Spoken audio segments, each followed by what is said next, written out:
attached to the training and ensuring that everyone was up to the task, basically. Minister, is it that teachers were simply not up to the task? No, it is that the training that was provided for the teachers was not adequate. It was done in a haphazard manner, and that added to the problems that we experience in the school system.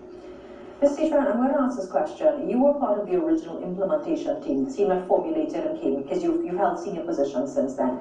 Why are these issues now being ventilated? In 2012, was it not seen as an ill-conceived concept? There were issues raised during the conceptualization. So, for example, the design issue was one. The number of assessments was another issue that was raised. The thing with education, a lot of people tend to see it in terms of absolute. If you look at any aspect of education, it lies along a continuum. So, for example, with assessment, there's a debate about paper and pencil assessment to what we were trying to do with, which is performance assessment and a whole range of assessment. So that the issue is sometimes you can look at it from a theoretical perspective, but not until you get into the implementation phase and you assess, then you can make the necessary adjustments. So 4 years on, that's when you realized that the program was ill-conceived? No, 4 years of phase implementation, we started with creative writing alone. I think, and it was only 2 years ago that we went to full implementation. As a technical person within the Ministry of Education, once a policy decision is made, you're obliged to implement to get the maximum fidelity.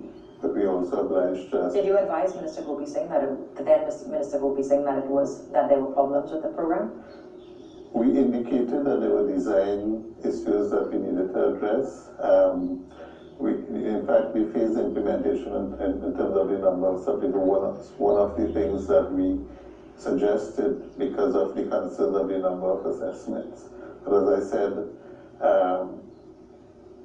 not until you actually look at the data from it. For example, some might argue that the scores from CAC are pretty high. Mm-hmm. But in terms of those scores contributing to the placement process, it's not adding value because it's bunching together. Minister, sorry. One of the deficiencies in the CAC component is that the practicing professionals in the field, that is, the teacher, the principal, those persons were not consulted. The representative body of teachers, tutor, they also claim that they were not consulted. The National Parent-Teachers Association, they argued that they were not consulted. And because of this lack of consultation, obviously, the program failed from the very beginning. You know, Minister, we talk about the fact that there was no consultation. I actually read, I think there was a 2013 Joint Select Committee report that came out about the education system and specifically looking at the CAC. There was the fact that teachers complained, some of the complaints put out is that the syllabus, they were unable to fully ventilate and teach the syllabus as well as the curriculum.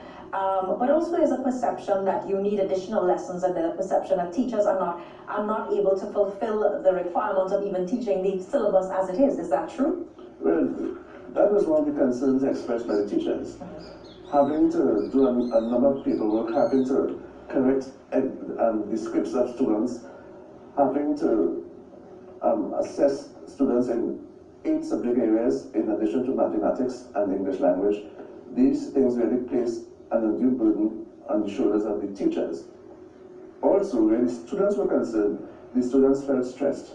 And of course, once a student feels stressed, that stress is translated to the parents. So all in all those persons, all the actors in the education system felt that it was an unnecessary burden that was placed on the backs and the shoulders of our children. If we take the CAC out, as we're doing now, are you confident that teachers can actually teach the full curricula and the syllabus, and that we won't see? I know I have a cousin, she'll kill me if I call her name, but she has her son literally in boot camp from 7 o'clock in the morning straight until God knows what time in the night, doing lessons, because they're convinced that the teachers can't teach the entire syllabus. You're asking me a question that would allow me to go back to my days when I represented teachers. Right. I have faith, abiding faith in our teachers. And I having the experience, know that teachers do their best. Of course, there are one or two errant teachers. As one would find in any profession, there are persons who really don't step up to the plate. But I am sure that our teachers are going to do their best. And how do you assess the teachers then? Well, there is the question of the staff reports. There's the question of the principals doing their own assessments. We have curriculum officers who go to the schools to ensure that what is on the syllabus is being taught. All of these different types of assessments are in the education system. It depends on the principal, and in fact it depends on the management of the schools to ensure that teachers do exactly what they are supposed to do.